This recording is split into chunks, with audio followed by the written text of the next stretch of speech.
Elle n'avait pas d'armée, pas de trône, pas de fortune, et pourtant, elle a fait trembler les gouvernements de 3 continents.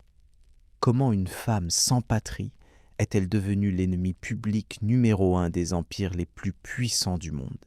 Pourquoi les présidents, les juges et les généraux voyaient-ils en elle une menace plus grande que n'importe quelle armée ennemie? Qu'est-ce qui poussait cette petite immigrante juive à défier toutes les autorités, toutes les conventions, toutes les lois? Et comment ces mots, prononcés dans des salles enfumées et des rues poussiéreuses, résonnent-ils encore aujourd'hui, plus d'un siècle après sa mort? L'histoire qu'on raconte habituellement est simple. Emma Goldman était une anarchiste, une révolutionnaire, une femme dangereuse. Mais cette version efface tout ce qui rendait son existence extraordinaire. Elle gomme les contradictions, les doutes, les moments de vulnérabilité. Elle ignore le fait qu'avant de devenir l'icône de la rébellion, Emma était une enfant terrifiée dans un shtetl de l'Empire russe, puis une ouvrière exploitée dans les usines américaines, puis une amoureuse brisée, puis une intellectuelle en exil. Son parcours n'était pas linéaire. Il était chaotique, douloureux, magnifique. Le monde dans lequel Emma est née, en 1869, n'était pas conçu pour les femmes comme elle. Dans les provinces baltes de l'Empire tsariste, la vie suivait des règles strictes, immuables depuis des générations. Les filles juives grandissaient pour devenir des épouses obéissantes. Elles apprenaient à cuisiner, à coudre, à se taire. L'éducation était réservée aux garçons. Les rêves étaient considérés comme une forme de folie. Et pourtant, quelque chose en Emma refusait ce destin. Kovno, la ville de son enfance, sentait la boue gelée en hiver et la poussière chaude en été. Les rues étaient étroites, bordées de maisons en bois aux toits de chaume. Le matin, on entendait le murmure des prières dans les synagogues, le claquement des sabots des chevaux, les cris des marchands. Les femmes portèrent des châles sombres et marchaient les yeux baissés. Les hommes discutèrent de la Torah et des nouvelles de l'Ouest, ce monde lointain où, disait-on, les choses étaient différentes. La famille Goldman n'était pas pauvre selon les standards du shtetl, mais elle n'était pas riche non plus. Le père, Abraham, gérait une petite entreprise de transport. Il était un homme dur, traditionnel, convaincu que l'autorité paternelle était sacrée. La mère, Taube, portait le poids silencieux de toutes les femmes de son époque. Des grossesses répétées, des enfants à nourrir, un mari difficile à apaiser. Emma était l'une de leurs nombreuses filles. Mais dès le début, elle était différente. Les premières années de sa vie sont marquées par la violence domestique. Abraham battait ses enfants avec une régularité qui semblait normale dans ce contexte. Il battait sa femme aussi. Les coups n'étaient pas considérés comme cruauté, mais comme discipline.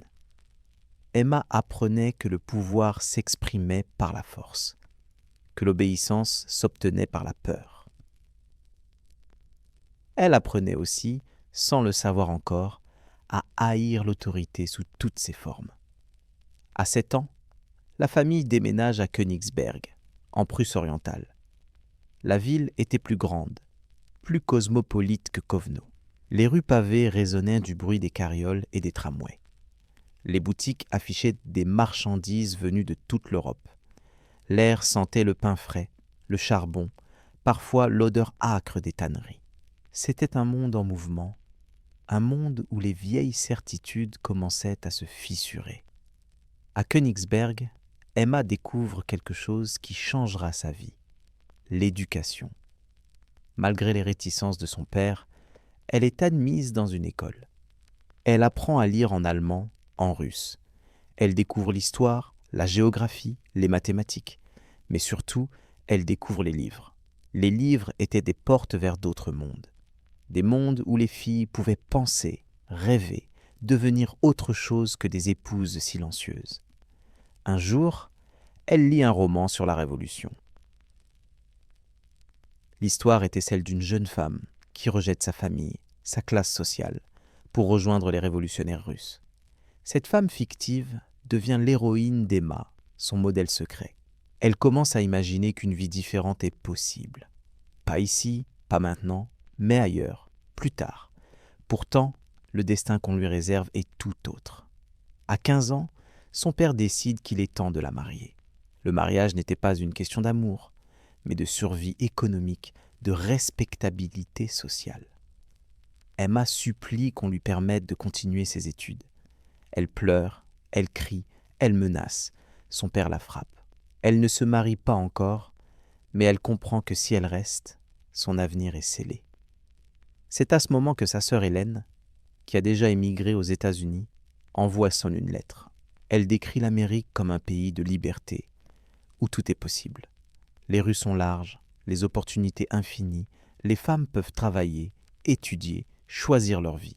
Pour Emma, ces mots sont comme une promesse. Elle décide de partir. En 1885, Emma et Hélène traversent l'Atlantique. Le voyage dure des semaines. Le navire est bondé d'immigrants, des Juifs fuyant les pogroms, des Italiens cherchant du travail, des Irlandais échappant à la famine. L'entrepont sent la sueur, le vomi, le désespoir. Les gens dorment entassés sur des couchettes en bois. Les enfants pleurent. Les vagues frappent la coque avec un bruit sourd qui ne s'arrête jamais. Emma a 16 ans. Elle ne parle presque pas anglais. Elle possède une petite valise contenant quelques vêtements, un livre et tous ses rêves. Quand le navire entre dans le port de New York, elle voit la Statue de la Liberté pour la première fois. Ce symbole, ce monument qui promettait la liberté à tous les opprimés du monde, la remplit d'espoir. Elle ne sait pas encore que l'Amérique qu'elle va découvrir est loin de cette promesse.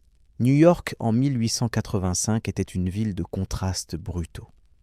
D'un côté, les grandes avenues de Manhattan, les hôtels luxueux, les magasins élégants. De l'autre, les taudis du Lower East Side, où s'entassaient les immigrants dans des immeubles insalubres. Emma et Hélène s'installent à Rochester, dans l'État de New York, où vit déjà une partie de leur famille. À Rochester, Emma trouve rapidement du travail dans une usine de textile. Elle rejoint des milliers d'autres jeunes femmes, des immigrantes comme elle, qui passent 12, 14, parfois 16 heures par jour devant des machines bruyantes. L'air de l'usine est saturé de poussière de coton. Les doigts saignent à force de manipuler les tissus rêches. Le contremaître hurle, menace, parfois frappe. Le salaire est dérisoire. 2,50 $ par semaine. C'est là, dans cette usine, qu'Emma comprend vraiment ce qu'est le capitalisme. Elle voit comment les propriétaires s'enrichissent pendant que les ouvrières perdent leur santé, leur jeunesse, leur vie. Elle voit comment le système exploite les plus faibles, comment il broie ceux qui n'ont rien. La colère commence à grandir en elle, une colère froide, analytique. Pour échapper à la surveillance de sa famille, pour gagner un semblant d'indépendance, Emma décide de se marier. L'homme s'appelle Jacob Kirchner. Il est ouvrier, lui aussi immigrant. Le mariage est une erreur dès le début. Jacob est gentil mais faible, incapable de comprendre les aspirations d'Emma. Elle ne l'aime pas, elle s'ennuie. Pire encore, elle découvre qu'il est impuissant, ce qui rend leur union stérile et frustrante. Emma demande le divorce, ce qui est scandaleux pour l'époque. Sa famille est horrifiée. Dans la communauté juive, le divorce était une honte, une tâche indélébile. Mais Emma s'en fiche. Elle divorce, puis, sous la pression familiale, se remarie avec le même homme. Puis, divorce à nouveau. Ce cycle ridicule lui enseigne une leçon cruciale. Les institutions, même celles qu'on appelle sacrées, peuvent être absurdes et oppressives. C'est en 1886 qu'un événement va transformer radicalement sa vie. L'affaire de Haymarket. À Chicago, des ouvriers manifestent pour la journée de 8 heures. La police tire sur la foule. Le lendemain, lors d'un rassemblement de protestation, une bombe explose, tuant plusieurs policiers. 8 anarchistes sont arrêtés, jugés dans un procès truqué, condamnés à mort. 4 d'entre eux sont pendus le 11 novembre 1887. Emma lit les comptes rendus du procès dans les journaux. Elle lit les dernières lettres des condamnés, leurs discours au tribunal. Ces hommes ne nient pas leurs idées anarchistes, mais ils clament leur innocence quant à la bombe. Ils parlent de justice, de liberté, d'un monde sans oppression. Leurs mots résonnent en elle comme une révélation. Elle comprend soudain que son malaise, sa colère, ont un nom, anarchisme. L'anarchisme n'était pas ce que les journaux décrivaient. Ce n'était pas le chaos, la violence gratuite, le nihilisme. C'était une philosophie politique qui rejetait toute forme d'autorité coercitive. L'État, l'Église, le capitalisme. Les anarchistes croyaient que les êtres humains pouvaient s'organiser librement, sans gouvernement, sans patron, sans hiérarchie. Ils croyaient en la solidarité, en l'entraide, en la liberté absolue de chaque individu. Emma dévore tout ce qu'elle peut trouver sur l'anarchisme. Elle lit Bakounine, Kropotkin, Proudhon. Elle découvre que l'anarchisme n'est pas une doctrine unique, mais un ensemble de courants variés. Il y a les collectivistes, les mutualistes, les communistes libertaires, les individualistes. Tous partagent le rejet de l'État, mais divergent sur la question de la propriété, de l'organisation économique, des moyens de lutte. En 1889, Emma décide de tout quitter pour aller à New York, le centre de l'activité anarchiste aux États-Unis. Elle a 20 ans. Elle n'a presque pas d'argent, pas de contact, pas de plan précis. Mais elle a une certitude absolue. Elle veut consacrer sa vie à la Révolution. New York l'accueille avec ses rues surpeuplées, ses immeubles sombres, ses cafés enfumés où les révolutionnaires parlent jusqu'à l'aube. Elle trouve rapidement le cercle anarchiste, un groupe d'immigrés européens qui se réunissent dans des arrière-salles, des appartements exigus. Ils parlent russe, yiddish, allemand, anglais. Ils discutent de Marx, de Bakounine, de stratégie révolutionnaire. Ils éditent des journaux clandestins, organisent des conférences, préparent des manifestations.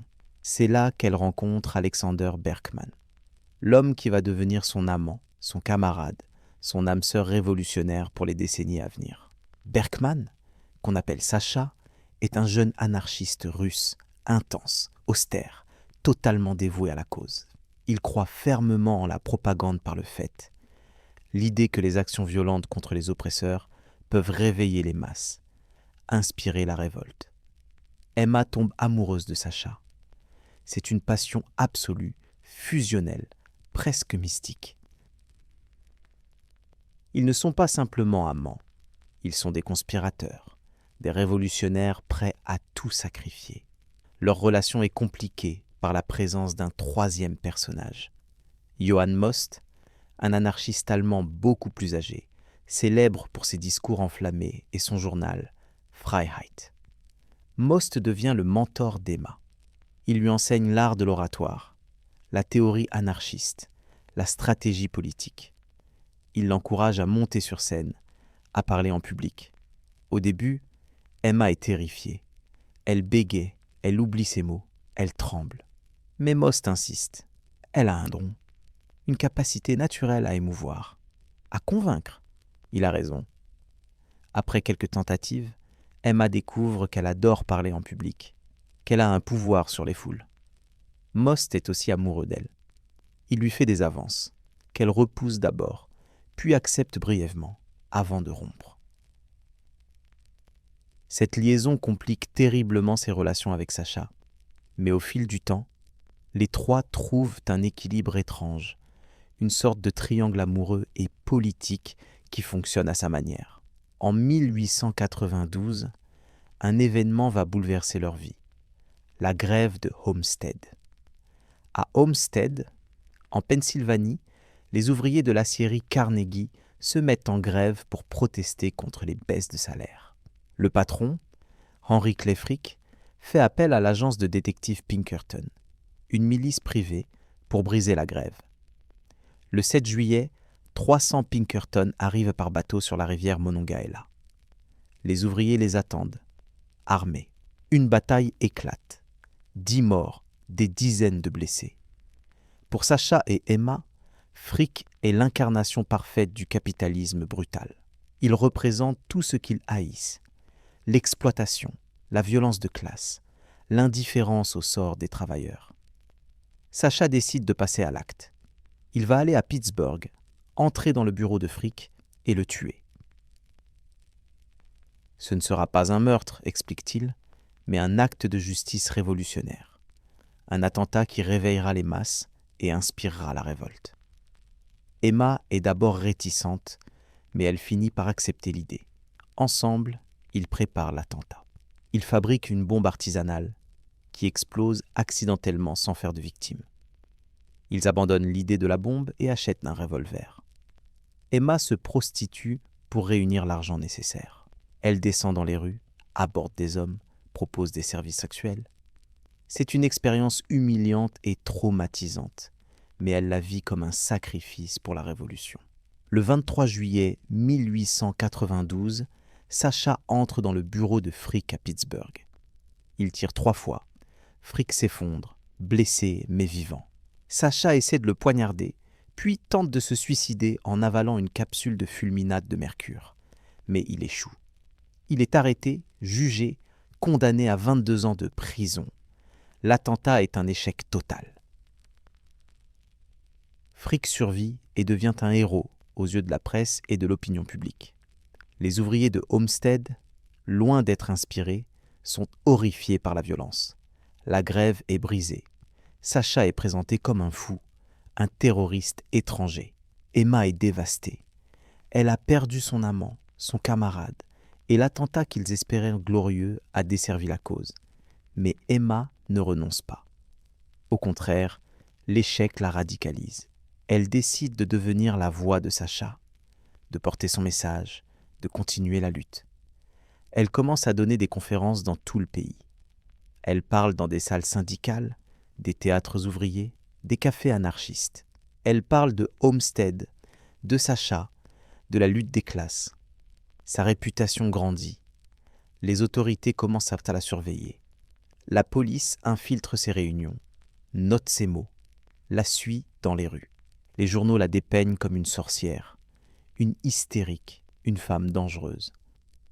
On dit qu'elle pousse les hommes à la violence, qu'elle corrompt les jeunes, qu'elle veut détruire la société. Cette diabolisation la rend célèbre. Les foules viennent l'écouter par curiosité et restent fascinées par son éloquence. Emma ne parle pas seulement d'anarchisme politique. Elle parle aussi de l'amour libre, du contrôle des naissances, de l'émancipation des femmes. Pour elle, la révolution ne concerne pas seulement l'économie ou le gouvernement, mais toutes les dimensions de la vie humaine. Une société libre doit abolir toutes les formes d'oppression. L'État, le capital, le patriarcat, la morale religieuse. En 1893, les États-Unis traversent une grave crise économique. Des milliers d'usines ferment. Le chômage explose. Les sans-abri campent dans les parcs. La faim devient une réalité pour des millions de personnes. Dans ce contexte, Emma organise une manifestation à Union Square, à New York.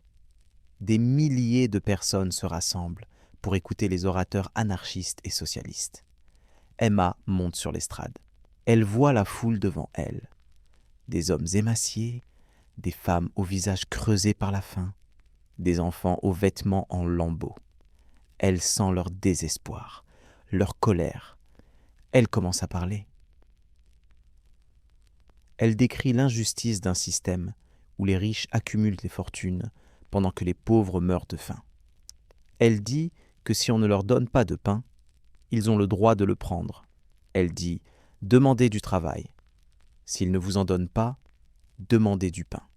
S'ils ne vous donnent ni travail ni pain, alors prenez le pain. » Ces mots sont explosifs. La presse les déforme, les amplifie. On rapporte qu'Emma Goldman a appelé les foules à piller les magasins, à tuer les riches. Les autorités décident d'agir. Quelques semaines plus tard, elle est arrêtée et accusée d'incitation à l'émeute. Le procès est une parodie. Les témoins de l'accusation mentent. Le juge est hostile. Emma se défend elle-même avec une éloquence qui impressionne même ses ennemis, mais elle est condamnée à 1 an de prison. La prison de Blackwell's Island, sur une île au milieu de l'East River, est un endroit sombre et humide. Les cellules sont froides. L'air sent le moisi et les excréments. Les détenus sont des prostituées, des voleuses, des femmes brisées par la misère. Emma partage leur quotidien. Le travail forcé dans les ateliers de couture, la nourriture infecte, les humiliations constantes. Mais Emma ne se laisse pas briser. Elle lit tout ce qu'elle peut trouver. Elle étudie l'anglais, améliore sa grammaire, enrichit son vocabulaire. Elle lit de la littérature, de la philosophie, de l'histoire. Elle découvre les grands écrivains américains, les poètes romantiques, les penseurs radicaux. Elle sort de prison en 1894 avec une détermination renouvelée et une maîtrise parfaite de l'anglais. À sa sortie, elle est célèbre. Les journaux ont fait d'elle une figure nationale. Partout où elle va, des foules se pressent pour l'entendre. Elle voyage à travers le pays, de New York à San Francisco, de Chicago à la Nouvelle-Orléans. Elle parle dans des salles bondées, des rues, des usines. Elle dort dans des pensions miteuses, mange quand elle peut, vit de dons et de la vente de brochures anarchistes. En 1899, Emma décide de se former comme infirmière et sage-femme. Elle veut être utile concrètement, pas seulement en tant qu'oratrice. Elle s'inscrit dans une école à Vienne, en Autriche. C'est un retour en Europe, 20 ans après son départ. Vienne est une ville magnifique, élégante, culturellement riche. Elle assiste à des opéras, visite des musées, fréquente des cafés intellectuels. À Vienne, elle rencontre des anarchistes européens, des artistes, des écrivains. Elle découvre les travaux de Freud sur la psychanalyse, qui commença à bouleverser la compréhension de l'esprit humain.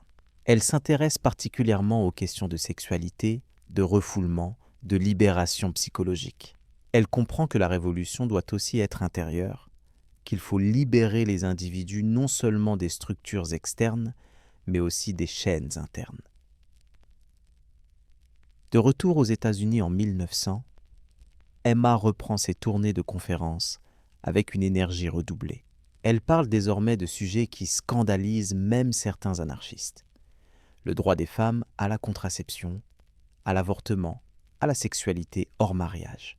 Elle défend l'amour libre, l'idée que les relations amoureuses ne doivent pas être régulées par l'État ou l'Église, que chacun doit être libre de choisir ses partenaires sans contrainte légale ou morale. Ces positions lui attirent des ennemis, même dans les milieux progressistes. Les socialistes orthodoxes la trouvent trop radicale, trop focalisée sur les questions culturelles au détriment de l'économie. Les syndicalistes pensent qu'elle détourne l'attention de la lutte des classes. Mais Emma s'en fiche. Pour elle, la révolution totale exige la transformation de tous les aspects de la vie. En 1901, un événement va à nouveau bouleverser sa vie. L'assassinat du président William McKinley. Le 6 septembre, lors d'une exposition à Buffalo, un jeune anarchiste nommé Leon Czolgosz tire 2 coups de feu sur le président. McKinley meurt 8 jours plus tard.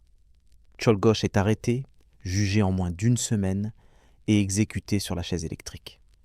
La presse découvre que Czolgosz avait assisté à une conférence d'Emma Goldman quelques mois auparavant. Immédiatement, on l'accuse d'avoir inspiré l'attentat, d'être la vraie coupable. Les journaux publient des caricatures, la montrant tenant un poignard ensanglanté. La police la traque. Elle est arrêtée à Chicago, interrogée pendant des jours. Les autorités veulent la condamner, mais elles n'ont aucune preuve qu'elle ait planifié ou encouragé l'attentat. Emma n'avait jamais rencontré Czolgosz avant sa conférence. Elle ne lui avait jamais parlé personnellement. Elle n'avait aucune idée de ses intentions. Mais elle refuse de le dénoncer publiquement. Elle dit qu'elle comprend son acte, qu'elle voit comment le désespoir et la révolte peuvent pousser quelqu'un à la violence. Cette position lui coûte cher. Même certains de ses alliés anarchistes prennent leur distance. Finalement, faute de preuves, les autorités doivent la relâcher. Mais le mal est fait. Emma Goldman est désormais identifiée dans l'imaginaire américain comme la femme la plus dangereuse du pays. Les agences gouvernementales créent un dossier sur elle. Le tout nouveau Bureau of Investigation, qui deviendra plus tard le FBI, commence à la surveiller systématiquement. Malgré cette répression, Emma continue. En 1906, elle fonde un journal anarchiste, Mother Earth. Le titre est une référence à la terre nourricière, symbole de fertilité et de liberté naturelle. Le journal devient rapidement l'une des publications anarchistes les plus influentes aux États-Unis. Emma y publie des articles sur la politique, l'art, la littérature, la philosophie. Elle traduit des textes d'anarchistes européens, publie des poèmes, des essais, des analyses. Mother Earth n'est pas seulement un journal politique, c'est aussi une revue culturelle. Emma croit fermement que l'art et la littérature sont des outils révolutionnaires. Elle écrit des articles sur les dramaturges européens, Ibsen, Strindberg, Shaw. Elle défend l'art moderne, l'expressionnisme, tout ce qui remet en question les conventions bourgeoises. Elle voit dans l'art une force de libération aussi puissante que l'action politique directe. Pendant ces années, Emma entretient une relation amoureuse complexe avec Ben Reitman, un médecin et organisateur vagabond. Reitman est charismatique, flamboyant, totalement différent de Sacha. Il est aussi coureur de jupons, peu fiable, souvent irresponsable. Leur relation est orageuse, marquée par des ruptures et des réconciliations. Emma, malgré son intelligence et sa force, se révèle vulnérable en amour, jalouse, blessée par les infidélités de Reitman. Cette relation illustre une contradiction fondamentale dans la vie d'Emma. Elle prêche l'amour libre, la liberté totale dans les relations, mais elle souffre terriblement de la jalousie et du besoin de possession. Elle écrit dans ses lettres des passages déchirants sur sa douleur, son incapacité à accepter de partager Reitman avec d'autres femmes. C'est une leçon d'humanité. Même les révolutionnaires les plus radicaux luttent contre leurs propres démons intérieurs. En 1910, Emma publie un recueil d'essais intitulé Anarchism and Other Essays. Le livre devient un classique de la littérature anarchiste. Elle y défend l'anarchisme comme une philosophie de liberté totale. Elle critique le mariage comme une institution d'oppression. Elle dénonce le patriotisme comme une forme de fanatisme dangereux. Elle plaide pour le droit des femmes à contrôler leur propre corps. Un essai en particulier fait scandale. The Tragedy of Woman's Emancipation. Emma y argumente que l'émancipation des femmes ne peut pas se réduire au droit de vote ou à l'accès au travail salarié. Elle critique les féministes libérales qui pensent que devenir l'égal des hommes dans le système capitaliste est une victoire. Pour Emma, la vraie libération exige la destruction du système lui-même, l'abolition de toutes les hiérarchies, la création d'une société où chacun est libre de développer pleinement son potentiel. Les années qui précèdent la Première Guerre mondiale sont marquées par une intensification de la répression contre les anarchistes et les radicaux.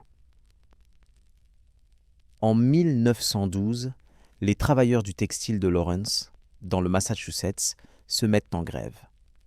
Emma se rend sur place pour soutenir le mouvement. Elle voit la brutalité policière, les conditions de travail inhumaines, le courage des grévistes. Elle parle aux foules, collecte des fonds, aide à organiser la solidarité. La même année, un attentat à la bombe vise le journal Los Angeles Times, causant la mort de 21 personnes. Les auteurs, les frères McNamara, sont des syndicalistes. L'affaire divise le mouvement ouvrier. Certains condamnent la violence, d'autres la justifient comme une réponse légitime à l'oppression. Emma se trouve dans une position difficile.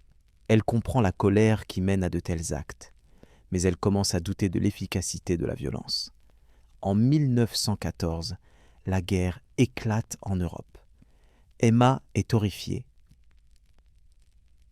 Elle voit la guerre comme le produit ultime du capitalisme et du nationalisme, une boucherie organisée pour enrichir les industriels et étendre le pouvoir des États. Elle lance une campagne contre la guerre, organisant des conférences, publiant des articles, dénonçant la propagande militariste. Au début, les États-Unis restent neutres, mais la pression pour entrer en guerre grandit. Le gouvernement et les médias lancent une intense campagne de propagande. On parle de défendre la démocratie, de protéger la civilisation contre la barbarie allemande. Emma voit à travers ces mensonges. Elle écrit que la guerre n'a rien à voir avec la démocratie ou la liberté, qu'elle sert uniquement les intérêts des riches et des puissants. En avril 1917, les États-Unis entrent en guerre. Quelques semaines plus tard, le Congrès adopte le Selective Service Act, instaurant la conscription obligatoire. Emma et Sacha, qui a été libérée de prison en 1906 après 14 ans d'incarcération, décident de résister. Ils créent la No Conscription League, une organisation qui aide les jeunes hommes à éviter le service militaire. Les réunions de la Ligue attirent des milliers de personnes. Emma et Sacha parlent devant des foules massives, expliquant pourquoi refuser la guerre est un devoir moral. Ils distribuent des tracts, publient des articles, organisent des manifestations. Le gouvernement voit dans leurs activités une menace directe à l'effort de guerre. Le 15 juin 1917, Emma et Sacha sont arrêtés et accusés de conspiration contre la conscription. Le procès commence le 9 juillet. Le tribunal est hostile. Le juge Webster Tyer est connu pour ses positions ultra-conservatrices et son mépris pour les radicaux. Emma et Sacha se défendent eux-mêmes, transformant le procès en tribune politique. Emma prononce un discours de plusieurs heures. Elle explique sa philosophie anarchiste, sa vision d'une société sans guerre, sa conviction que la vraie liberté exige le refus de toute autorité coercitive. Elle parle avec passion, avec éloquence, avec une force morale qui impressionne même ses ennemis. Mais le verdict est inévitable. Ils sont reconnus coupables et condamnés à 2 ans de prison et à une amende de $10 000. Emma passe les 2 années suivantes à la prison fédérale de Jefferson City, dans le Missouri. Les conditions sont dures. Les cellules sont exiguës, mal chauffées. Le travail est épuisant. Mais Emma lit, écrit, correspond avec ses camarades à l'extérieur. Elle maintient son esprit vif, son optimisme politique intact. Pendant qu'Emma est en prison, le monde change radicalement. En novembre 1917, les bolcheviks prennent le pouvoir en Russie. Pour les anarchistes du monde entier, c'est un moment d'espoir immense. Enfin, une révolution réussie. Enfin, un exemple concret de renversement de l'ordre capitaliste. Emma, comme beaucoup d'autres, voit la révolution russe avec enthousiasme, malgré ses réserves sur le centralisme bolchevique. En septembre 1919, Emma et Sacha sont libérés, mais leur liberté est de courte durée. Le gouvernement américain, pris de panique face à la vague révolutionnaire en Europe et à l'agitation sociale aux États-Unis, décide de se débarrasser des radicaux étrangers. Le jeune J, Edgar Hoover, qui travaille au ministère de la Justice, dirige une campagne de déportation massive. Le 21 décembre 1919, Emma, Sacha et 247 autres radicaux sont embarqués de force sur un navire, le Buford, surnommé l'Arche soviétique par la presse. Le navire quitte New York en pleine nuit, sous la neige. Emma regarde s'éloigner les lumières de Manhattan. Elle a vécu aux États-Unis pendant 34 ans. Ce pays l'a accueillie, exploitée, persécutée, rendue célèbre. Elle ne le reverra jamais. Le voyage vers la Russie dure des semaines. Le Buford traverse l'Atlantique, passe par la Finlande. Emma et ses compagnons sont traités comme des prisonniers. Ils sont entassés dans des cales, mal nourris, surveillés constamment. Mais Emma est pleine d'espoir. Elle va enfin voir la révolution en action, participer à la construction d'une société nouvelle. La Russie qu'elle découvre en janvier 1920 est loin de ses rêves. Le pays est dévasté par la guerre civile. Les villes sont en ruine. Les magasins sont vides. Les gens meurent de faim et de froid. Le gouvernement bolchevique contrôle tout avec une poigne de fer. La police secrète, la Tchéka, arrête, torture et exécute les opposants. Les anarchistes, les socialistes non bolcheviques, les dissidents de toutes sortes sont persécutés. Au début, Emma essaie de rester optimiste. Elle se dit que ces horreurs sont temporaires, causées par la guerre civile et les difficultés économiques. Elle rencontre des dirigeants bolcheviques, dont Lénine et Trotsky. Elle essaie de leur parler des abus, de la répression. Ils écoutent poliment, puis ne changent rien. Ils expliquent que la révolution doit se défendre, que la dictature du prolétariat est nécessaire, que les anarchistes sont des utopistes naïfs. Emma voyage à travers la Russie. Elle visite des usines, des fermes collectives, des orphelinats. Elle voit la misère, la bureaucratie paralysante, la corruption. Elle entend des histoires d'arrestations arbitraires, d'exécutions sommaires. Elle visite des prisons où sont enfermés des anarchistes, ses propres camarades, accusés de sabotage ou de contre-révolution. Le tournant définitif arrive en mars 1921, avec la révolte de Kronstadt. Les marins de la base navale de Kronstadt, qui avaient été des héros de la révolution de 1917, se soulèvent contre le gouvernement bolchevique. Ils demandent des élections libres, la liberté d'expression, la fin de la dictature du Parti communiste. Le gouvernement envoie l'armée rouge pour écraser la révolte. Des milliers de marins sont tués ou déportés en Sibérie. Pour Emma, Kronstadt est une preuve irréfutable que la révolution a été trahie. Elle comprend que le bolchevisme n'a rien à voir avec l'anarchisme, qu'il a créé un nouvel État autoritaire, peut-être pire que l'ancien régime tsariste. Elle décide de quitter la Russie. En décembre 1921, elle et Sacha obtiennent la permission de partir. Ils traversent la frontière vers la Lettonie, puis gagnent l'Europe occidentale. L'exil d'Emma va durer jusqu'à sa mort. Elle s'installe d'abord en Allemagne, puis en France, puis en Angleterre, puis au Canada. Partout, elle est surveillée, harcelée par les autorités, expulsée ou menacée d'expulsion. Elle n'a plus de pays, plus de foyer stable. Elle vit de conférences, de la vente de ses livres, de l'aide de camarades.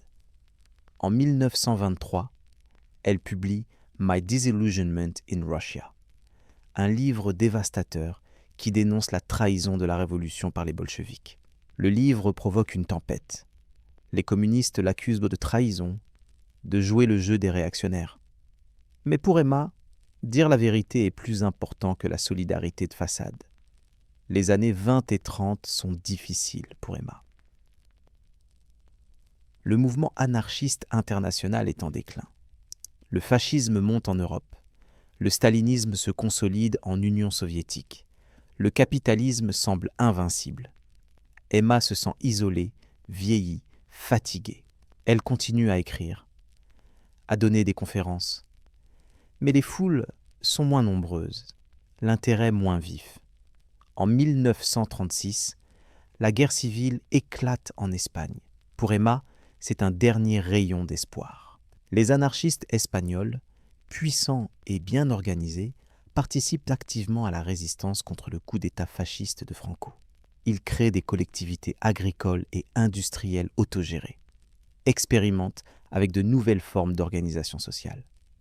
C'est la plus grande expérience anarchiste de l'histoire. Emma, malgré ses 67 ans, décide de se rendre en Espagne.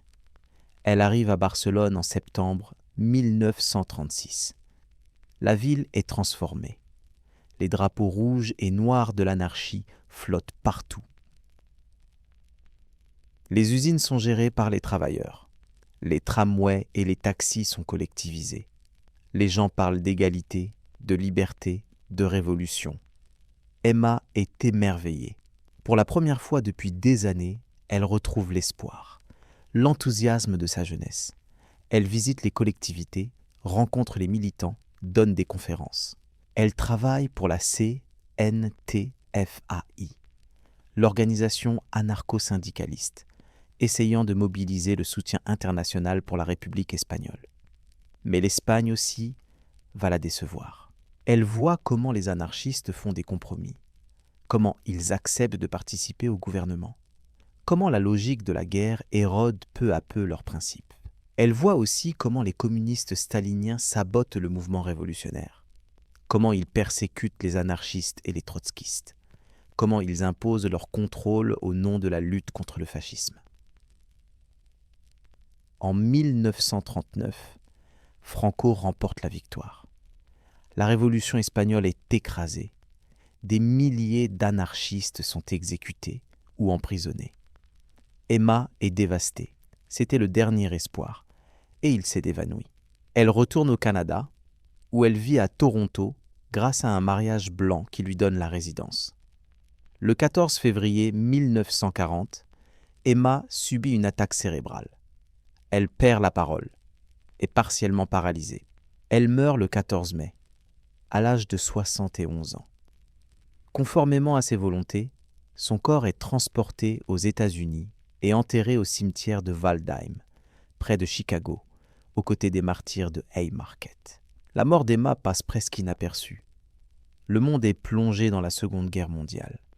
Les journaux ont d'autres priorités. Seuls quelques camarades anarchistes, quelques vieux amis, assistent à ses funérailles. Il semble que l'histoire d'Emma Goldman soit terminée, qu'elle sera oubliée comme tant d'autres radicaux vaincus. Mais l'histoire ne s'arrête pas là. Dans les décennies suivantes, Emma Goldman va connaître une renaissance extraordinaire. Dans les années 60 et 70, une nouvelle génération de radicaux redécouvre ses écrits. Les féministes la célèbrent comme une pionnière de la libération des femmes. Les militants anti-guerre citent des textes contre le militarisme. Les défenseurs des droits LGBT voient en elle une alliée précoce. Ses livres sont réédités. Des biographies sont écrites. Des pièces de théâtre, des documentaires, des films racontent sa vie.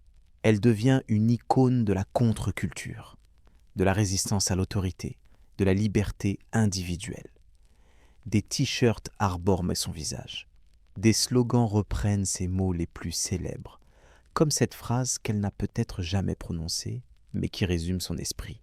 « Si je ne peux pas danser, ce n'est pas ma révolution. » Pourquoi Emma Goldman fascine-t-elle encore aujourd'hui ? Peut-être parce qu'elle incarnait des contradictions qui sont les nôtres. Elle croyait en la révolution totale, mais vivait des histoires d'amour tourmentées. Elle prêchait la liberté absolue, mais souffrait de jalousie. Elle était d'une intelligence brillante, mais capable d'erreurs de jugement. Elle était courageuse jusqu'à la témérité, mais aussi vulnérable, blessée, humaine. Emma Goldman n'a pas fait la révolution qu'elle voulait. Le capitalisme n'a pas été aboli. L'État n'a pas disparu. Mais ses idées, ses questions, ses défis restent pertinents. Comment concilier liberté individuelle et justice collective ? Comment résister aux structures de pouvoir sans créer de nouvelles tyrannies ? Comment vivre selon ses principes dans un monde qui les rejette ? Elle a aussi posé des questions que nous débattons encore. Les femmes doivent-elles avoir le contrôle total de leur corps ? L'amour doit-il être libre de toute contrainte légale ou morale ? La violence peut-elle jamais être justifiée au nom de la justice ? Le patriotisme est-il une vertu ou une forme de manipulation ? La révolution est-elle possible ? Ou devons-nous nous contenter de réformes ? Emma Goldman a vécu dans une époque de transformation radicale. L'industrialisation massive, les migrations de millions de personnes, les révolutions, les guerres mondiales. Notre époque connaît aussi des bouleversements profonds. La crise climatique, les inégalités croissantes, les migrations forcées, la montée des autoritarismes. Les questions qu'elle posait résonnent avec une force renouvelée. Elle a aussi montré qu'une vie de résistance est possible. Malgré la pauvreté, la répression, l'exil, les déceptions, elle n'a jamais renoncé.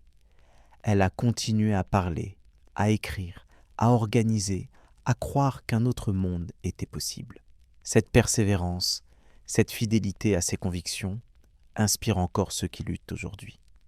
Mais Emma Goldman nous enseigne aussi les limites et les dangers du radicalisme. Son soutien initial à la violence révolutionnaire a causé des souffrances. Sa désillusion face à la révolution russe montre comment les idéaux les plus nobles peuvent être trahis. Son incapacité à construire des institutions durables révèle les faiblesses de l'anarchisme comme mouvement politique. Elle nous rappelle que la politique n'est pas seulement une question d'idées, mais aussi de pratiques, de relations, de structures. Que la liberté individuelle peut entrer en conflit avec la solidarité collective. Que les révolutions peuvent dévorer leurs enfants. Que le chemin vers un monde meilleur est semé de pièges, d'erreurs, de trahisons. L'héritage d'Emma Goldman est complexe. Elle n'offre pas de réponse simple. Elle ne propose pas de programme politique clé en main. Elle n'a pas créé de parti, de mouvement durable, d'institutions qui perpétuent son action. Ce qu'elle a laissé, c'est une voix, des textes, un exemple de vie vécue sans compromis, avec toutes les grandeurs et les failles que cela implique. Aujourd'hui, ces idées circulent dans des espaces variés et parfois contradictoires. Les anarchistes contemporains la revendiquent comme ancêtre. Les féministes radicales la citent dans leur lutte. Les libertariens de droite s'approprient parfois son rejet de l'État, ignorant ses positions anticapitalistes. Les académiques analysent ses textes, débattent de ses contributions à la théorie politique et sociale. Dans les universités, on étudie ses essais sur le drame moderne, sa critique du mariage, ses réflexions sur la violence révolutionnaire. Dans les mouvements sociaux, on se souvient de son courage, de son refus de se soumettre, de sa capacité à parler vrai au pouvoir. Dans la culture populaire, elle apparaît comme une figure romantique de la rébellion, parfois édulcorée, parfois caricaturée. Cette multiplicité d'appropriations montre à la fois la richesse et l'ambiguïté de son héritage. Emma Goldman n'appartient à personne, ou plutôt, elle appartient à tous ceux qui, d'une manière ou d'une autre, luttent contre l'oppression, cherchent la liberté, refusent de se résigner. Il est important de ne pas mythifier Emma Goldman. Elle n'était pas une sainte. Elle a fait des erreurs, parfois graves. Elle a soutenu des actes de violence qui ont causé des souffrances inutiles. Elle a mal jugé des situations politiques. Elle a pu être sectaire, intolérante envers ceux qui ne partageaient pas ses vues. Elle a reproduit parfois, sans s'en rendre compte, des préjugés de son époque. Mais c'est précisément cette humanité imparfaite qui rend son exemple précieux. Emma Goldman n'était pas un ange révolutionnaire descendu du ciel pour apporter la vérité. Elle était une femme réelle, avec ses forces et ses faiblesses, qui a choisi de consacrer sa vie à une cause qui la dépassait. Elle a payé le prix de ce choix. L'exil, la pauvreté, la solitude, les déceptions. Elle a aussi connu des joies immenses. La joie de parler devant des milliers de personnes et de sentir leur énergie. La joie de l'amour, même tourmenté. La joie de l'amitié avec des camarades dévoués. La joie de voir, même brièvement, même imparfaitement, ses idées prendre forme en Espagne. La joie de la pensée, de l'écriture, de la création intellectuelle. Emma Goldman aimait la beauté. Elle aimait le théâtre, la musique, la danse. Elle croyait que la révolution ne devait pas être sombre et puritaine, mais joyeuse et vivante. Elle voulait un monde où les gens pourraient non seulement manger à leur faim et travailler dans la dignité, mais aussi chanter, danser, aimer librement. Cette vision d'une révolution joyeuse et sensuelle était radicale pour son époque, et elle l'est peut-être encore aujourd'hui. Trop souvent, les mouvements de gauche se sont enfermés dans une austérité morale, un sérieux pesant, une méfiance envers le plaisir. Emma Goldman rappelait que la liberté doit inclure la liberté de jouir, de créer, de vivre pleinement. Elle rappelait aussi que la politique ne peut pas être séparée de la vie personnelle, que les structures de pouvoir se reproduisent dans les familles, les couples, les groupes militants, qu'on ne peut pas prétendre lutter pour la liberté collective tout en maintenant des relations de domination dans sa vie privée. Cette intuition, développée plus tard par le féminisme de la deuxième vague avec le slogan « Le personnel est politique », était déjà au cœur de la pensée d'Emma. Pourtant, Emma Goldman a aussi montré les limites de cette approche. Sa vie amoureuse chaotique, ses relations compliquées, ses jalousies et ses souffrances indiquent que la liberté personnelle n'est pas facile à vivre. Qu'abolir les conventions ne suffit pas à abolir les émotions douloureuses. Que même en rejetant le mariage et la propriété privée dans les relations, on peut encore souffrir de possessivité, d'abandon, de trahison. Ces difficultés ne discréditent pas ces idées, mais les nuances. Elles rappellent que la transformation sociale et personnelle est un processus, pas un état final qu'on atteint une fois pour toutes. Que la liberté exige non seulement des changements structurels, mais aussi un travail intérieur constant, une lutte contre ses propres conditionnements, ses propres peurs. Emma Goldman a vécu à une époque où l'anarchisme était un mouvement de masse, où des millions de travailleurs se reconnaissaient dans ses idées. Ce n'est plus le cas aujourd'hui. L'anarchisme est devenu un courant minoritaire, souvent marginal, parfois folklorique. Les grandes organisations anarchistes ont disparu ou se sont transformées. Les révolutions du XXe siècle ont échoué ou ont été trahies. Faut-il en conclure que l'anarchisme est une utopie irréaliste? Que les idées d'Emma Goldman étaient belles mais impraticables? Peut-être. Ou peut-être que l'anarchisme offre moins un programme politique qu'une boussole éthique, une manière de penser et d'agir qui garde sa pertinence même en dehors de la perspective révolutionnaire. L'anarchisme rappelle l'importance de la décentralisation du pouvoir, de la démocratie directe, de l'autonomie locale. Il rappelle que toute autorité doit être constamment questionnée, jamais acceptée aveuglément. Il rappelle que les fins ne justifient pas les moyens, que les méthodes de lutte doivent être cohérentes avec les objectifs visés. Il rappelle que la solidarité et l'entraide sont des principes aussi puissants que la compétition et l'égoïsme. Ces principes résonnent dans de nombreux mouvements contemporains, dans les expériences de démocratie participative, dans les coopératives et les entreprises autogérées, dans les communautés intentionnelles, dans les mouvements de décroissance et d'écologie radicale, dans les luttes autonomes et horizontales. Emma Goldman n'est pas directement responsable de ces initiatives, mais son esprit les habite. Elle nous rappelle aussi qu'il est possible de dire non. Non à l'injustice, non à l'oppression, non à la guerre, non aux conventions étouffantes, non à l'autorité illégitime. Ce refus, simple et radical, reste un acte politique puissant. Dans un monde qui nous encourage constamment à nous adapter, à être réalistes, à accepter les choses telles qu'elles sont, dire non est déjà révolutionnaire. Emma Goldman a dit non toute sa vie. Elle a dit non à son père qui voulait la marier. Non à un système économique qui l'exploitait. Non à un gouvernement qui voulait l'enrôler dans sa guerre. Non aux bolcheviks qui voulaient qu'elle se taise sur leurs crimes. Non aux conventions morales qui limitaient sa liberté sexuelle. Non à l'idée qu'une femme devait être douce, soumise, silencieuse. Ce non permanent lui a coûté cher. Elle a passé des années en prison. Elle a été expulsée, harcelée, diabolisée. Elle a vécu dans la pauvreté et l'incertitude. Elle est morte en exil, loin de tous les pays qu'elle avait aimés. Mais elle est restée fidèle à elle-même. Elle n'a jamais renoncé, jamais trahi ses principes pour obtenir la sécurité ou l'acceptation. Cette intégrité, rare et précieuse, fait d'elle un modèle moral. Pas un modèle à imiter aveuglément, car les circonstances de chaque vie sont différentes, mais un exemple qui rappelle qu'il est possible de vivre selon ses convictions, même au prix de grands sacrifices.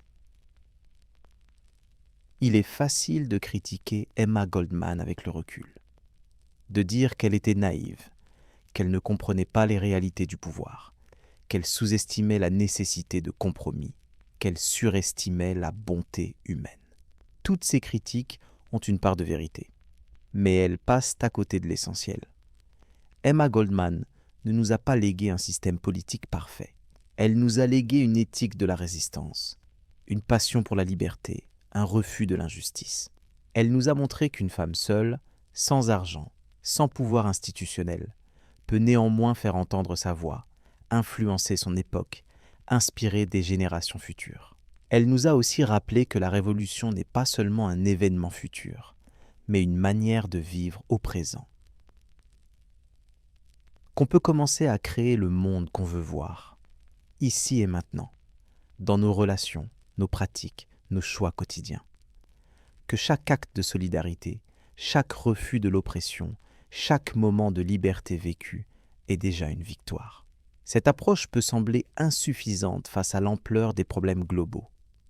Face au changement climatique, aux guerres, aux inégalités massives, aux migrations forcées, que peuvent faire des actes individuels de résistance? C'est une question légitime. Mais Emma Goldman répondrait probablement que l'action individuelle et l'action collective ne s'opposent pas, qu'elles se renforcent mutuellement. Elle dirait que sans individus libres, conscients, prêts à résister, aucun mouvement collectif n'est possible. Que les révolutions ne sont pas faites par des masses abstraites, mais par des personnes concrètes qui décident, à un moment donné, de dire non. Que le changement social commence toujours par un acte individuel de courage, qui inspire d'autres, qui crée une chaîne, qui devient finalement un mouvement. Elle dirait aussi que même si la révolution totale n'arrive jamais, même si le capitalisme et l'État ne sont jamais abolis, chaque victoire partielle compte, chaque droit arraché, chaque espace de liberté conquis, chaque personne libérée de l'oppression est précieux. Que le perfectionnisme révolutionnaire, l'idée que si on ne peut pas tout changer, rien ne vaut la peine, est une forme de défaitisme. Emma Goldman était une optimiste tragique. Elle croyait en la possibilité d'un monde meilleur, mais elle savait aussi que ce monde pourrait ne jamais advenir. Elle luttait non pas parce qu'elle était certaine de gagner, mais parce que ne pas lutter était moralement inacceptable. Elle agissait par devoir éthique, pas par calcul stratégique. Cette attitude peut inspirer aujourd'hui. Face aux crises multiples de notre époque, il est facile de tomber dans le cynisme ou le désespoir, de se dire que rien ne peut changer, que les puissants sont trop forts, que le système est trop bien installé. Emma Goldman nous rappelle qu'on peut agir sans garantie de succès, qu'on peut résister même quand la victoire semble impossible. Elle nous rappelle aussi l'importance de la joie dans la lutte, que se battre pour un monde meilleur ne doit pas être une pénitence, un sacrifice permanent, que la résistance peut être joyeuse, créative, vivante, qu'on peut danser, aimer, rire tout en combattant l'injustice, que la révolution n'est pas une marche funèbre vers un avenir lointain, mais une célébration de la vie ici et maintenant. Les dernières années de la vie d'Emma ont été marquées par la solitude et la déception. Beaucoup de ses vieux camarades étaient morts. Le mouvement anarchiste était affaibli. Le monde semblait s'enfoncer dans la barbarie. Le fascisme en Europe, le stalinisme en Union soviétique, la dépression économique, puis la guerre mondiale. Elle aurait pu céder à l'amertume, au ressentiment. Mais jusqu'à la fin, elle a gardé sa capacité d'indignation, son refus de se résigner. Dans ses dernières lettres, elle continue à analyser les événements, à exprimer ses opinions, à encourager les jeunes militants. Elle continue à croire que l'esprit de révolte ne mourra jamais complètement, qu'il renaîtra toujours, même après les défaites les plus écrasantes. Avait-elle raison ? L'histoire des décennies suivantes suggère que, oui, les années 60 ont vu l'explosion de nouveaux mouvements de contestation. Les droits civiques, le féminisme, l'opposition à la guerre du Vietnam, les révoltes étudiantes, la contre-culture. Ces mouvements ne se réclamaient pas toujours de l'anarchisme, mais ils emportaient l'esprit, la méfiance envers l'autorité, le désir de liberté totale, le refus des hiérarchies. Plus tard, d'autres vagues de révolte ont suivi. les mouvements altermondialistes, Occupy Wall Street, les printemps arabes, les indignés, Black Lives Matter, les grèves pour le climat. Chacun de ces mouvements a ses spécificités, ses contextes, ses limites. Mais tous partagent quelque chose de l'esprit d'Emma Goldman. Le refus de l'injustice, la volonté de créer un monde différent. Ces mouvements ont aussi reproduit certaines des difficultés que l'anarchisme a toujours connues. L'absence de structure durable, la difficulté à passer de la protestation à la construction, les tensions entre liberté individuelle et discipline collective, la vulnérabilité à la répression. Ces problèmes ne sont pas résolus. Ils sont peut-être insolubles dans le cadre de la philosophie anarchiste pure. Mais peut-être que l'anarchisme ne doit pas être jugé sur sa capacité à prendre le pouvoir ou à créer des institutions durables. Peut-être que sa valeur réside ailleurs, dans sa fonction critique, dans sa capacité à rappeler constamment les dangers de l'autorité, dans son rôle d'aiguillon moral pour d'autres mouvements plus pragmatiques. Emma Goldman elle-même n'était pas dogmatique. Elle a évolué au fil de sa vie, changeant d'avis sur certains points, nuançant ses positions. Elle a appris de ses erreurs, de ses déceptions. Elle a reconnu la complexité du monde, l'impossibilité de solutions simples, mais elle n'a jamais renoncé à ses valeurs fondamentales, la liberté, la justice, la dignité humaine. C'est peut-être là son héritage le plus précieux. Non pas un programme politique détaillé, mais un ensemble de valeurs, une manière de voir le monde, une éthique de la résistance. Dans un monde où les idéologies prétendent avoir toutes les réponses, où les mouvements politiques exigent l'obéissance aveugle, Emma Goldman rappelle l'importance du doute, de la pensée critique, de l'indépendance d'esprit. Elle rappelle qu'aucune autorité, même révolutionnaire, ne doit être acceptée sans question, que les moyens déterminent les fins, que la liberté ne peut pas être imposée par la force, que la révolution qui ne libère pas les individus n'est pas une vraie révolution. Ces principes restent cruciaux aujourd'hui. Ils nous aident à naviguer dans un paysage politique complexe, où les frontières entre gauche et droite sont parfois floues, où les mouvements progressistes peuvent reproduire des structures d'oppression, où les révolutions peuvent devenir des tyrannies. Emma Goldman nous donne des outils pour analyser, critiquer, résister, même dans des situations ambiguës.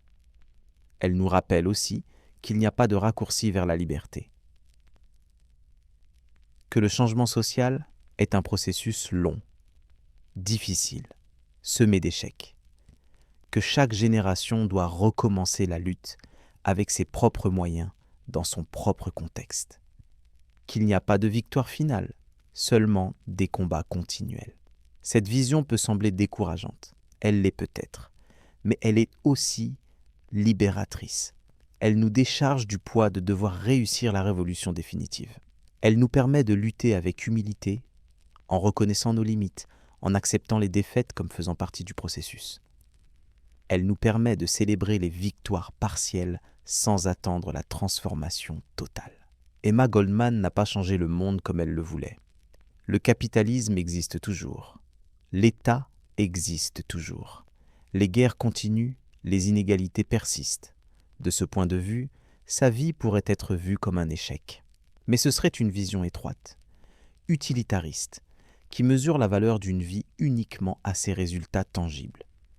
Il y a d'autres manières de mesurer l'impact d'une vie, par les idées semées, même si elles ne germent que des décennies plus tard. Par les personnes inspirées, même si elles ne deviennent jamais célèbres.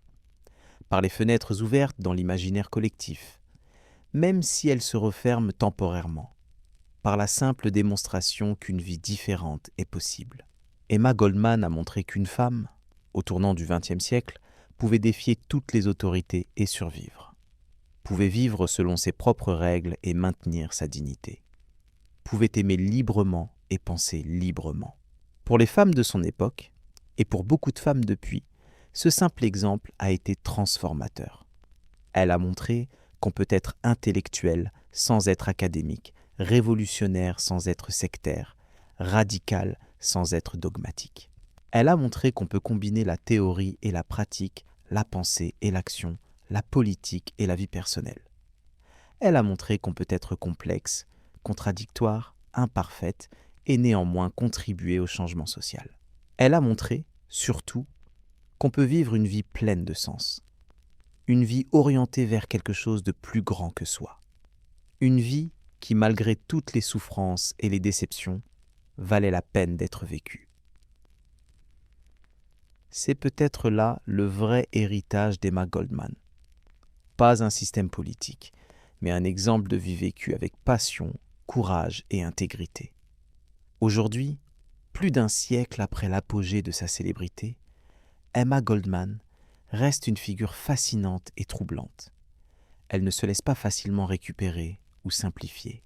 Elle était trop complexe, trop contradictoire, trop vivante pour être réduite à un slogan ou à une image.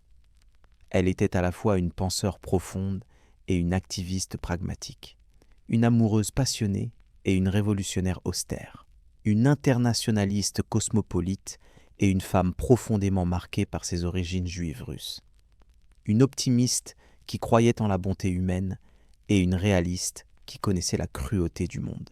Cette complexité fait d'elle une figure particulièrement pertinente pour notre époque, qui se méfie des héros simplistes et des narratives linéaires. Nous cherchons des modèles qui reconnaissent l'ambiguïté, qui admettent les doutes, qui montrent que la grandeur peut coexister avec les failles. Emma Goldman était une telle figure. Elle n'était pas parfaite, elle n'avait pas toutes les réponses. Elle a fait des erreurs qu'elle a parfois reconnues, parfois non.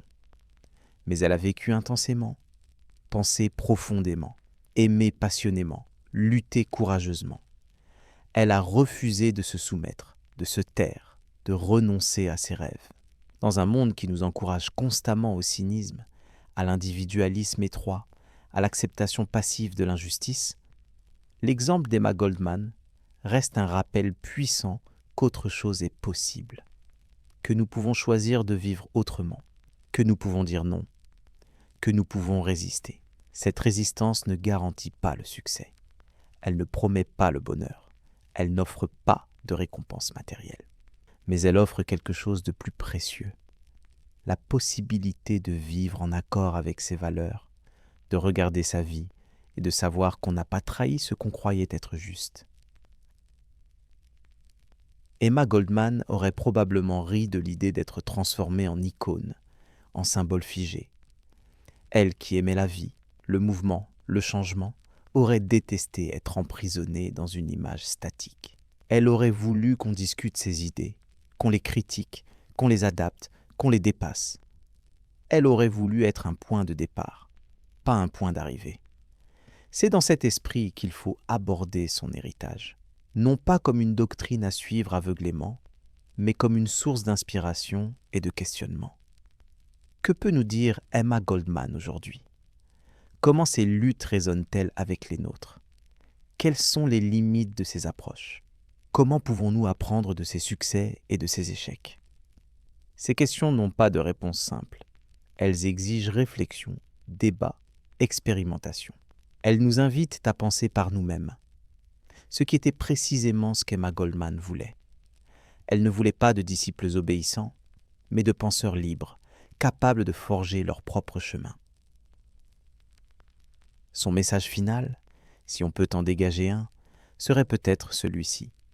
N'acceptez jamais l'injustice comme normale. Ne laissez jamais l'autorité vous intimider au silence. Ne renoncez jamais à vos rêves d'un monde meilleur, même quand ils semblent impossibles. Vivez pleinement, aimez intensément, pensez librement, résistez courageusement. Ce message est simple, mais vivre selon lui ne l'est pas. Emma Goldman le savait mieux que quiconque. Elle a payé le prix de sa résistance, mais elle n'a jamais regretté ses choix. Dans ses mémoires, malgré toutes les souffrances, elle écrit qu'elle referait tout de la même manière. Que sa vie, avec toutes ses turbulences, avait été riche, pleine, significative. C'est peut-être la plus grande leçon qu'elle nous laisse, qu'une vie de lutte, même marquée par l'échec et la douleur, peut être une vie belle et digne. que le sens ne vient pas du succès ou de la reconnaissance, mais de la fidélité à soi-même et à ses convictions. Que nous pouvons choisir de vivre avec courage, avec passion, avec intégrité, quelles que soient les circonstances. Emma Goldman est morte il y a plus de 80 ans. Les circonstances spécifiques de ses luttes ont changé. Les empires contre lesquels elle combattait ont disparu ou se sont transformés. Les mouvements qu'elle a animés ont évolué ou se sont dissous. Le monde de 1940 était déjà très différent de celui de sa jeunesse. Et notre monde d'aujourd'hui l'est encore plus. Pourtant, quelque chose persiste, une étincelle de rébellion. Un refus de l'oppression, un désir de liberté, une croyance en la possibilité de transformation. Ces choses ne meurent pas facilement. Elles se transmettent de génération en génération. Parfois ouvertement, parfois souterrainement, toujours vivante. Emma Goldman fait partie de cette transmission. Elle est un maillon dans une longue chaîne de résistance qui s'étend du passé lointain vers un avenir incertain. Elle a reçu l'étincelle de ceux qui l'ont précédée et l'a transmise à ceux qui l'ont suivie. Cette chaîne n'est jamais brisée, même dans les périodes les plus sombres. Aujourd'hui, quelque part dans le monde, une jeune femme découvre les textes d'Emma Goldman. Elle lit ces mots sur la liberté, sur l'amour, sur la résistance. Elle sent quelque chose s'allumer en elle. Elle commence à questionner ce qu'on lui a dit être normal, inévitable, naturel. Elle commence à imaginer qu'une autre vie est possible. Cette jeune femme ne deviendra peut-être jamais célèbre. Elle ne fera peut-être pas la révolution, mais elle portera en elle quelque chose de l'esprit d'Emma Goldman. Et elle le transmettra à d'autres, qui le transmettront à leur tour. C'est ainsi que les idées survivent, que la résistance continue, que l'espoir persiste. Emma Goldman n'avait pas d'armée, pas de trône, pas de fortune, mais elle avait des mots. Des mots qui ont touché des millions de personnes. Des mots qui continuent à résonner, à inspirer, à provoquer. Des mots qui rappellent que le pouvoir n'appartient pas seulement à ceux qui ont des armes ou de l'argent, mais aussi à ceux qui osent parler vrai. Dans une époque saturée de propagande, de manipulation, de mensonges, les mots vrais sont des actes révolutionnaires. Emma Goldman a passé sa vie à chercher et à dire la vérité telle qu'elle la voyait. Elle s'est trompée parfois. Elle a été aveuglée par ses propres préjugés parfois. Mais elle a toujours essayé d'être honnête, sincère, authentique. Cette authenticité, cette volonté de dire ce qu'on pense vraiment, plutôt que ce qui est socialement acceptable ou politiquement opportun, est de plus en plus rare. Nous vivons dans une culture de l'image, où l'apparence compte plus que la substance, où chacun performe une version édulcorée de soi-même. Emma Goldman était l'opposé de cela. Elle était brute, directe, parfois inconfortablement franche. Cette franchise la rendait à la fois admirée et détestée. Ceux qui partageaient ses convictions l'adoraient pour son courage. Ceux qui s'opposaient à elle la haïssaient pour la même raison, mais personne ne pouvait l'ignorer. Elle forçait les gens à prendre position, à réfléchir, à réagir. Elle ne laissait personne indifférent. C'est peut-être ce que nous avons le plus perdu aujourd'hui. Cette capacité à la confrontation authentique, au débat véritable. Nous préférons les consensus mous, les désaccords polis, les positions calculées pour ne vexer personne. Emma Goldman nous rappelle qu'il y a de la valeur dans le conflit, dans la confrontation des idées, dans le refus du compromis sur les questions essentielles. Elle nous rappelle aussi que le changement social n'est jamais confortable, qu'il dérange, qu'il provoque, qu'il force les gens à sortir de leur zone de confort, que ceux qui veulent transformer le monde ne peuvent pas avoir peur de déranger, de choquer, de provoquer la controverse. Bien sûr, la provocation pour la provocation n'a aucune valeur. Emma Goldman ne cherchait pas à scandaliser gratuitement. Elle parlait de sujets controversés parce qu'ils étaient importants, parce que le silence autour d'eux causait des souffrances réelles. Elle parlait de contraception parce que les femmes mouraient d'avortements clandestins. Elle parlait d'amour libre parce que les mariages forcés brisaient des vies. Chacune de ces positions radicales venait d'une analyse concrète de l'oppression et d'une volonté de la combattre. Ce n'était pas de l'idéalisme abstrait, mais de la solidarité pratique avec ceux qui souffraient.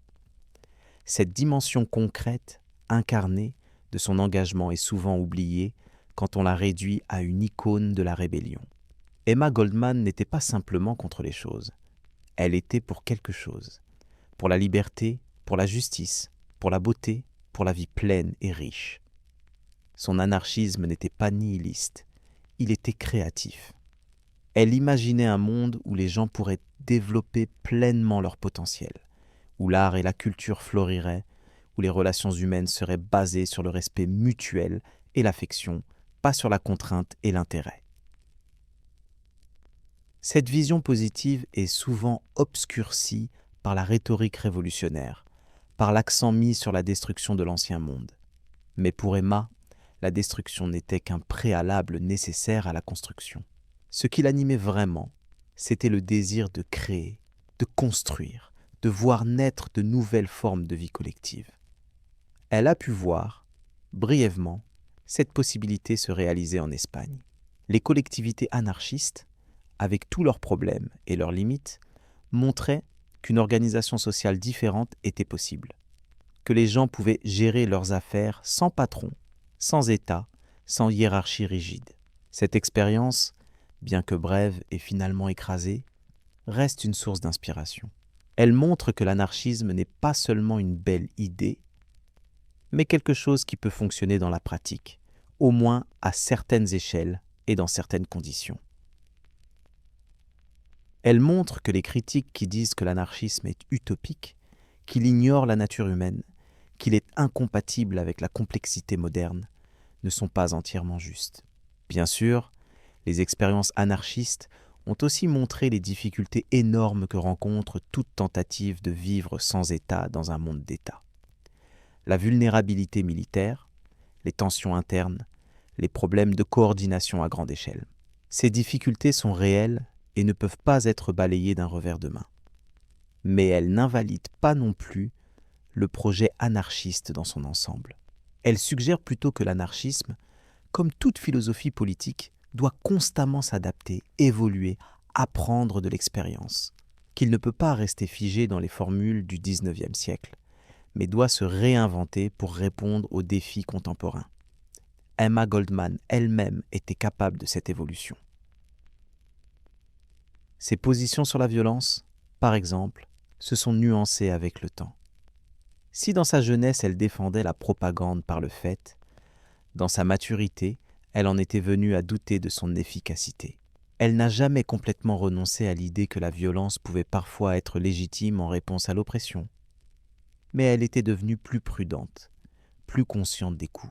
Cette évolution montre une certaine sagesse, une capacité à apprendre de l'expérience plutôt que de s'enfermer dans le dogme. C'est une qualité rare chez les révolutionnaires, qui ont souvent tendance à la rigidité idéologique.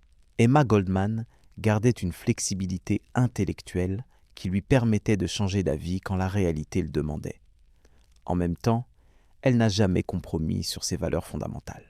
Elle a pu ajuster sa tactique, nuancer ses positions, mais elle est restée fidèle à son engagement pour la liberté, la justice, l'égalité. Cette combinaison de flexibilité tactique et de fermeté principielle est un équilibre difficile à maintenir, mais essentiel pour tout mouvement de transformation sociale. Les mouvements qui deviennent trop rigides se sclérosent et perdent leur pertinence. Les mouvements qui deviennent trop flexibles perdent leur âme et se dissolvent dans le conformisme. Trouver le juste milieu, savoir quand tenir bon et quand s'adapter, exige jugement, expérience, sagesse. Emma Goldman n'était pas toujours sage, mais elle a montré des moments de cette sagesse. Aujourd'hui, alors que nous naviguons dans un monde en crise profonde, ces leçons gardent leur pertinence. Comment maintenir nos valeurs tout en restant ouverts à de nouvelles stratégies? Comment éviter le dogmatisme sans tomber dans le relativisme? Comment construire des mouvements assez forts pour durer, mais assez souples pour s'adapter?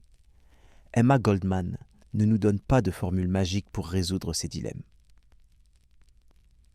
Mais son exemple nous rappelle qu'il est possible de naviguer ces contradictions, même imparfaitement, que la perfection n'est pas le standard, que nous pouvons essayer, échouer, apprendre, essayer à nouveau, que le processus lui-même a de la valeur. Proposez des thèmes pour de nouvelles histoires dans les commentaires et abonnez-vous à la chaîne et mettez un like.